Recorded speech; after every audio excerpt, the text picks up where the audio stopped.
This bulletin proudly brought to you in association with Campbell Menswear.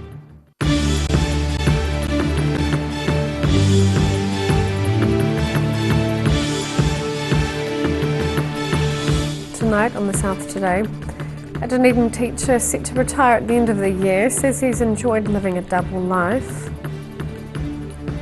A high country farmer is blaming the bureaucratic process for delays to a rural land exchange scheme.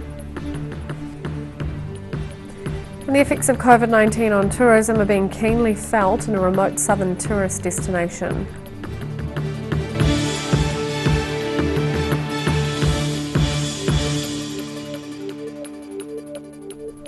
Kia ora, good evening, I'm Sophie Morris.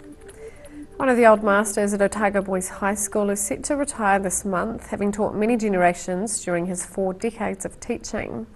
But to thousands of musicians and music fans across New Zealand, the name George Kay is revered as one of the country's most credible and long-serving music writers. 1976 and 77 were big years for George Kay. He began teaching at Otago Boys High School and began writing for legendary New Zealand music publication Rip It Up. They ended up getting about 6 brand new Year 1 teachers in 76, which was a fairly big recruitment for OBs back then because the staff was pretty stable. And so 6 of us ended up starting here, and I'm sort of still here. Yeah. It's hard to see a 69-year-old George Kay as a ripped clothes-wearing punk rock fan, but he says his love of the noisy sound from the mid-1970s has kept him going over the years. I love punk rock. Punk saved my life. And how's that? Oh, well, I mean, we're all into progressive music in the early 70s, you know what I mean? Genesis, Yes, etc., you know, that sort of stuff. But I was getting disillusioned with it. I wanted to go back to the basics and energy and passion and guitars and stuff. And punk just came along and just at the right time. His love of music and writing skills combined when he began writing for the then fledgling music publication Rip It Up a year after he began teaching. I started writing for them in 1977 and I kept writing. I mean, to be honest, when deadlines were due and magazine stuff was due, I was working for 2 weeks every month. I was doing 2 jobs. Such was the stuff I'd had to do for Rip It Up. It was at least 2 weeks work every month, which I enjoyed. I loved it. But at times, of course, it was tough. I'd have to burn the midnight oil. At times, records from more alternative overseas artists have been hard to find in New Zealand, prompting even more crossover between George Kay's work life and after-hours love of music, when he set up a record club at Otago Boys High School, which ran for many years. It was the time to start that. The boys were absolutely passionate about it, and it was a massive club. We'd 70 or 80 boys, and we'd meet every Friday in a room, and I'd rent out records for 20 cents a week, and with that money I'd buy more. The 69-year-old currently teaches history and English and is set to retire from teaching at the end of this school year. In Dunedin, the South Today. Dunedin City Councillors have agreed Councillor Lee Vandervis has to make an unreserved public apology for aggressive and intimidating behaviour, or he will be stripped of 2 of his roles. Independent investigator Steph Dyberg found Councillor Vandervis breached the council's code of conduct. Vandervis allegedly shouted at Deputy Mayor Christine Geary and pointed his finger in her face after a council meeting on July 28th. At a meeting this afternoon, councillors unanimously backed a motion put forward by Councillor Chris Staines, suggesting councillors accept the findings of the report and require Vandervis to provide an unreserved written and public apology for his aggressive and intimidating behaviour. If no acceptable apology is received, the Council will revoke Vandervis's membership of the Otago Museum Trust Board and District Licensing Committee. Councillor Staines and Councillor David Benson Pope suggested Vandervis could benefit from seeking professional help or taking an anger management course. For more coverage, see tomorrow morning's ODT and tomorrow evening's bulletin. A high country farmer is losing sleep due to what he calls bureaucratic nonsense in relation to the government's slow progress ending the tenure review process. In February 2019, the government decided to end the voluntary tenure review process, giving pastoral lessees an opportunity to buy some of their leasehold land, with the rest returning to Crown ownership. High Country farmer Charles Innes is frustrated with the government and the time it's taking to end the controversial tenure review process. And he's not mincing his words. What's the answer to the question why? Why is it taking so long? Bureaucratic nonsense. In February 2019, Conservation Minister Eugenie Sage announced an end to the tenure review process, where farmers who lease land from the Crown can negotiate to have suitable farmland in exchange for giving less practical land back to the Crown. Innes blames successive governments for the length of time this is taking. There's no give on the other side, it's just take. Our first proposal we did over 10 years ago was less than what we're getting now. So it's all about us saying yes, them saying no, and there seems to be no middle ground in it. According to Land Information New Zealand, as of September 30th this year, 133 of the 303 Crown pastoral leases are in process, while 138 people or organisations who lease Crown land have chosen not to take part in tenure review, which is something Innes considered. I could bail out of it, yep. We bailed out of it once, and we're in it for financial reasons now, and to become independent, I guess, and not be held to account by the government, really. He believes his property at Dunstan Downs is one the government has a keen eye on.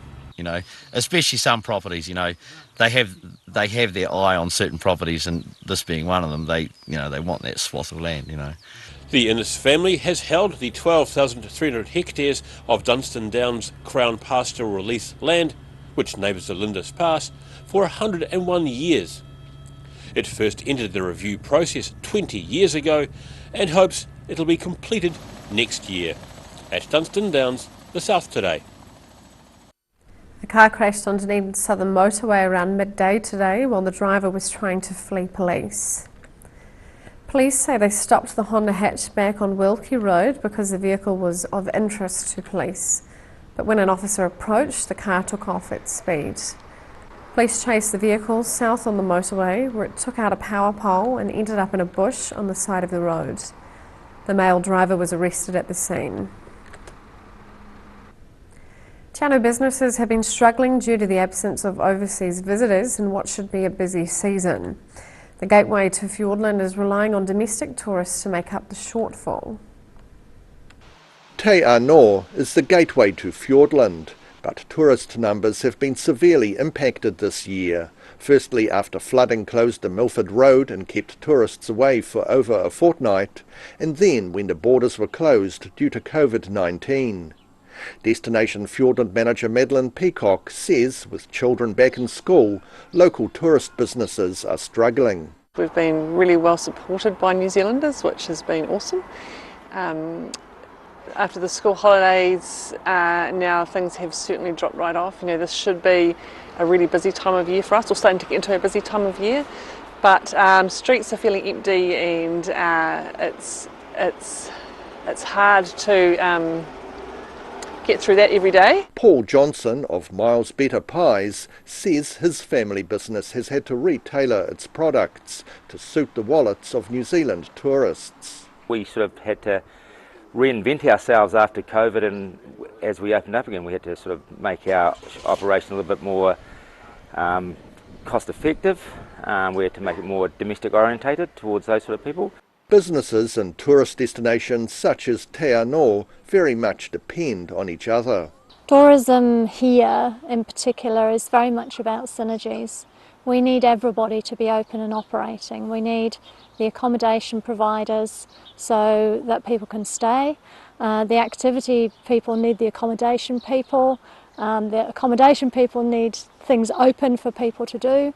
And also the restaurants, and then retail needs everybody. November will see the Fiordland hiking tracks that were damaged by flooding earlier this year being reopened, and with hut passes almost booked out for the summer, Te Anō businesses are hoping to survive on domestic tourists until the borders reopen. It is what it is, and we have to make the most of it. We're hoping that with the Great Walks opening up in due course, that our summertime will be busier. We think there's no better time to visit Fiordland than now, than this year while we have it to ourselves as New Zealanders. So yeah, come on down and check it out. In Te Anō, the South Today. Still to come on the South Today.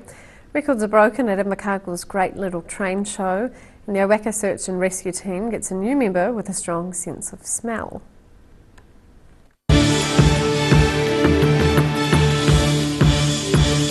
All new episodes of Put Some Colour in Your Life are now screening on Channel 39. Take a look at Australian artists and the techniques they use in their studio. Put Some Colour in Your Life, Tuesdays, 7:30. If you're at risk of developing melanoma skin cancer, you owe it to yourself to have a mole map. Mole map is coming to your area. Phone today to make an appointment. It could save your life. Hi, Campbell Menswear. We're back in George Street on the corner of Hanover Street. Come and check out our big store. It's a big space full of bargains. Now look at these shirts. There's shirts for everybody here. Look at these merino pullovers, stacks of moleskins, literally tons of trousers. Check out these big racks of sports jackets. Beautiful. Every reason, every season, we're proud to dress the region. Alex Campbell Menswear, it fits. So come and check out Alex Campbell Menswear. We're back on George Street in the old ANZ building. A poorly maintained heat pump can lose up to 35% of its output. The Mr. Heat Pump Cleaner team are experts. Their specially developed chemical wash is totally biodegradable. Call Mr. Heat Pump Cleaner and get the job done by the professionals. Every reason, every season, we're proud to dress the region. Alex Campbell Menswear, it fits. You've seen us in the street, now find us online. Check out shopon.org.nz. We have all sorts of treasures, from retro and vintage clothing to antiques, homewares and accessories. New items added every week. We're open 24/7.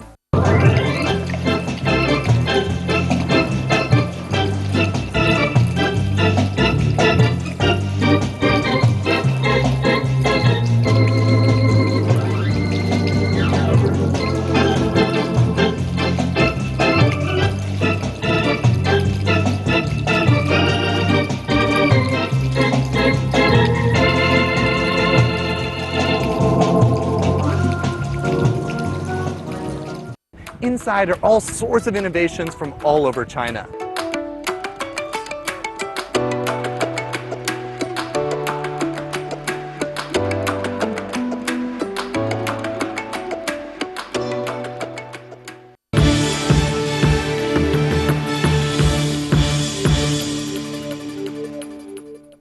Welcome back.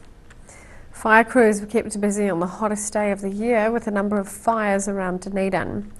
A small to medium fire on a Dunedin golf course was brought under control quickly on Sunday morning, while a fire near Hawkesbury Village proved harder to handle on Sunday afternoon. Up to 3 helicopters with monsoon buckets as well as ground crew tackled this fire just off State Highway 1 on Sunday afternoon. Temperatures soared to more than 29 degrees as crews from Wakairi, Palmerston, Hampton, Willowbank, Waitati and a Dunedin command unit responded to the incident. Fire and Emergency New Zealand say wind and hot weather contributed to the blaze, which is understood to have started in Gorse in a rural property just south of Hawkesbury Village. The fire covered 5 hectares by 6:30 p.m. on Sunday evening. Records were broken at Invercargill's Great Little Train Show with hundreds of people flocking to the event. The show at the Southland Model Engineers Club is in its 36th year and organisers say it's going from strength to strength. Invercargill's Great Little Train Show hit a record on Sunday with over 400 train rides in the first hour and a half. Now in its 36th year, the event was put on by the Southland Model Engineers Club at Surrey Park. The weekend-long show was slightly scaled down due to COVID-19, but still attracted hundreds of families to the wide range of model trains and other activities on offer. The Southland Model Engineers Club has about 70 members, and anyone's welcome to join. Members meet on site on Tuesday and Sunday mornings, as well as Wednesday evenings. In Invercargill, the South Today. The latest member of the Owaki Search and Rescue Team is keen to put his powerful nose to good work, tracking down lost and missing people. The new team member's name is Ice, and he's a German Shepherd donated by the New Zealand Police. After 3 years of dedicated training, Owaki volunteer Adrian Shute has got his search dog Ice ready to use a powerful canine nose in search and rescue operations. There's two different types of dogs. There's a tracking dog and an area search dog. My dog's a tracking dog, and so basically it just tracks the scent. So if we've got a last known point, we can track the scent from there, and hopefully to find the lost party. Shute is expecting about 10 search and rescue call-outs a year, and says they mostly seem to happen in the small hours of the morning. A lot of them seem to be overnight, a lot of our searches that we do, so we end up going out at 3 o'clock in the morning and whatnot. Tracker dogs usually begin their training at about 8 weeks of age, getting them to focus on the scent of human footsteps, a unique skill that doesn't suit every dog. I actually got Ice from the police. I had a dog before Ice that we didn't quite make it with. So ended up the police offered a dog that they had, and I ended up getting Ice off the police, and he was just turned into have good drive for tracking, and that's a big thing. Good toy drive and good tracking drive is the two main things that you kind of need to train the dogs to get them up to the high level of what they are. And the earlier dog that Shute started training but didn't make the grade has been rehomed in the North Island and turned out to be an excellent deer pointer. In Owaki, the South Today. After the break on the South Today, youngsters from Dunedin's primary schools get a chance to design the city's new hospital, and we check out tomorrow's weather.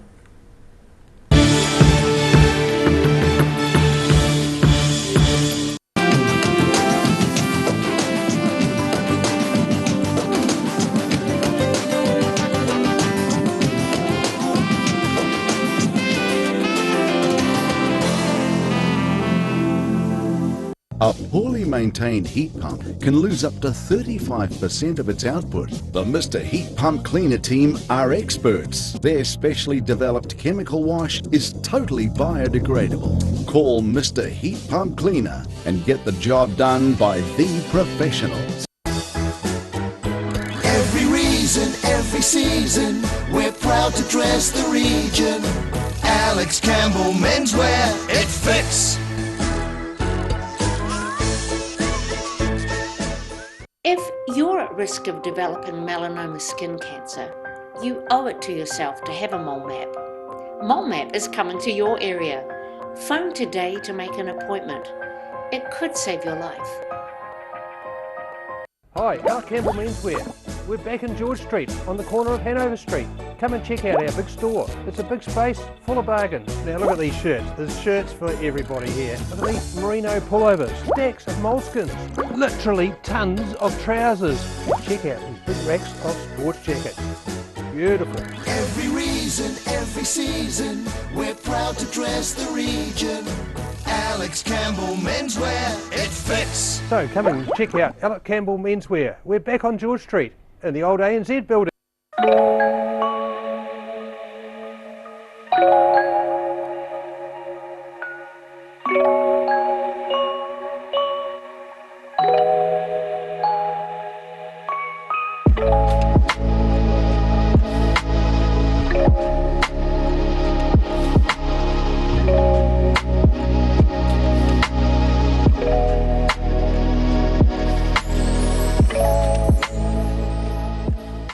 Step into Shop on Carol and discover a shop full of treasures. We have a fantastic range of vintage and retro clothes, upmarket clothing labels, collectible items, beautiful jewellery, quality linen and the best range of vintage haberdashery. Ah, TV, our favourite babysitter. But it can be tough keeping up with what our tamariki are watching. Luckily, the Broadcasting Standards Authority has made some smart changes to the classification labels. Ooh! Plus changes to the time of day certain rated shows will air, and awesome new parental lock features, meaning your babysitter's job is safe. Find out more at safeviewing.co.nz. All new episodes of Put Some Colour in Your Life are now screening on Channel 39. Take a look at Australian artists and the techniques they use in their studio.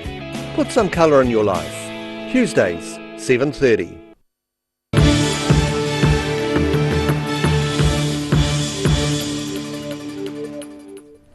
Welcome back. Concern from a member of the public sparked a full-scale search for a paraglider near the Skyline Gondola in Queenstown on Friday. The top of the Skyline Gondola at Bob's Peak is a popular launch site for both private and commercial paragliders. Emergency vehicles and a helicopter responded to reports of a paraglider seeming to have crashed into the trees on the hill.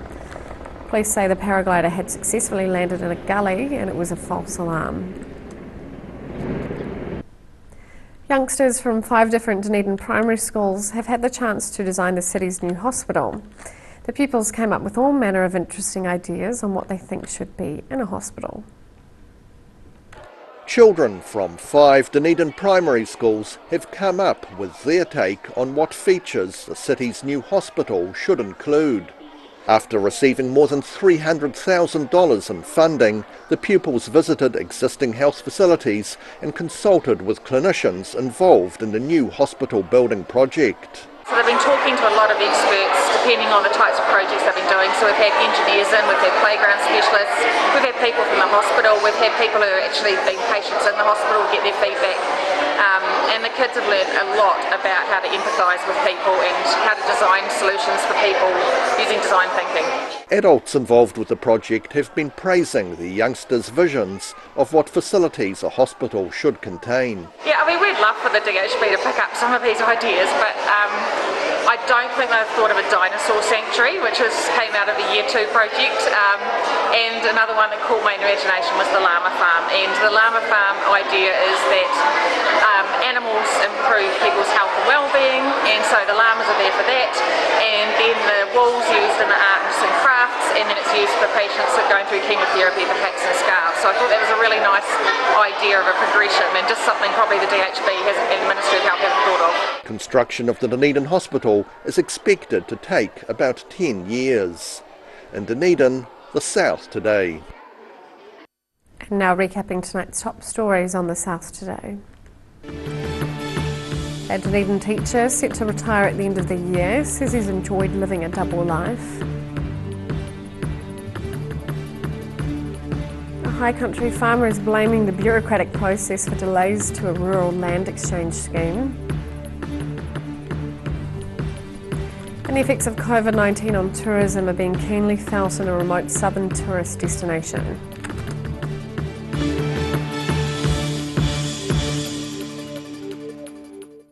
And time now for a look at what's happening in tomorrow's ODT. Welcome, Craig. Good evening. Good evening. Judgment Day today, of course, for DCC Councillor Lee Vandervis. He was up today for breaching code of conduct following an altercation with fellow councillor Christine Geary a few months back. So today's meeting, councillors decided that Mr Vandervis needs to apologise unreservedly in writing and publicly for aggressive and intimidating behaviour, or they'll strip him of 2 of his committee roles that he holds, so that would also hit him in the pocket as well. As ever, Councillor Vandervis remained defiant, saying his problem is not anger management, but it's council mismanagement and misrepresentation. So it's going to drag on for a while, I suspect, with a bit of to-and-froing. I think the disappointing thing as ratepayers is that the councillors are spending time on this sort of stuff when there's probably better things they could be spending their time and money on. So I've also got a story out of the university. They've had to revise their capital development plan in the wake of COVID, and they had hoped to get some shovel-ready funding from the government, but that didn't come through, so it sort of made the decision for them, really. They're still going ahead with a $90 million residential hall in Albany Street, But there's two big projects in Christchurch and Wellington that are now going to be done in stages, and perhaps not to the extent they'd hope to do it, really, just to try and save some money. Just not affordable now, their Chief Operating Officer Stephen Willis has said, and they're going to have to try and find alternative funding arrangements as well for those. So, tough times. On our fresh food pages, we've got an extract from Annabelle Langby's new book called Bella, My Life in Food. Quite an interesting one, really. She talks about how she ended up setting home in Wanaka. 1996, her husband purchased 25 acres of what she described as boggy land on the side of a hill near the lake, so it couldn't have been too bad, but she wasn't that keen on it at all, and would have preferred to be in Queenstown, but they've now managed to turn into this magnificent home and garden, and it features in so many of her books and TV shows as well. So our article also has plenty of her new recipes from her new book, so it's well worth a look. And finally in sport, we're looking at cricket. Otago back on the paddock tomorrow against Northern Districts in their 4-day match. Had a bit of a horror start, first round against Auckland. They were bundled out in the second innings for 54 runs. So they're hoping for better things. The bad news is, of course, Northern Districts has frontline or black cap bowling attacks, so it won't be easy, but we wish them all the best. Right, well, thank you, Craig. All of that and more in tomorrow's ODT. And time now for a look at the weather. Tonight's weather proudly brought to you by Mole Map. Starting with today's Southern View, freight cars moving at Dunedin's railway station.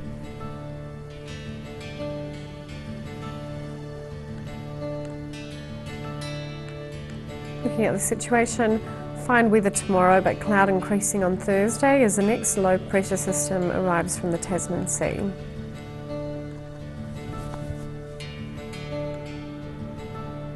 Starting off at the northwest of the South Island, mostly cloudy and 17 degrees in Greymouth and Westport. To the northeast, partial cloud with 15 degrees in Blenheim and 18 degrees in Nelson.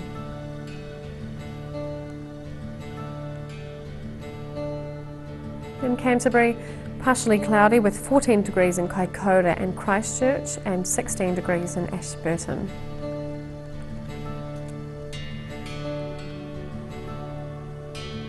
To the southern towns, light winds and fine conditions with 14 degrees in the Catlins and 15 degrees in Balclutha, Lumsden and Gore.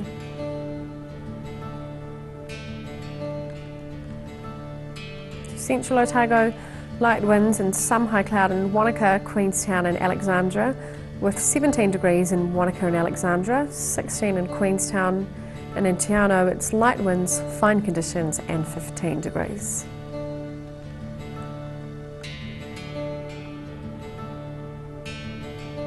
To the northern towns, light winds and fine conditions on the coast with 15 degrees in Timaru, 14 in Oamaru, light winds and some high cloud inland with 16 degrees in Twizel and 17 in Omarama.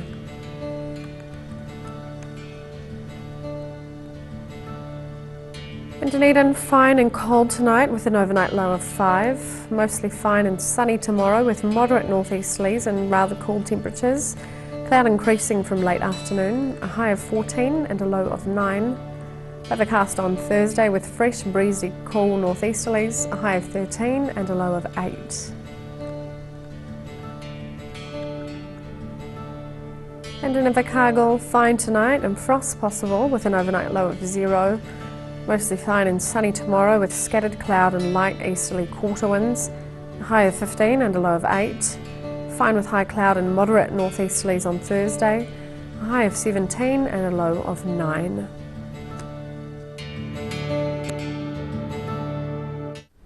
That's all for our news this Tuesday. For the latest news from the southern region, head online to odt.co.nz or follow Channel 39 on Facebook and YouTube. Thanks for joining us. Ka kite anō.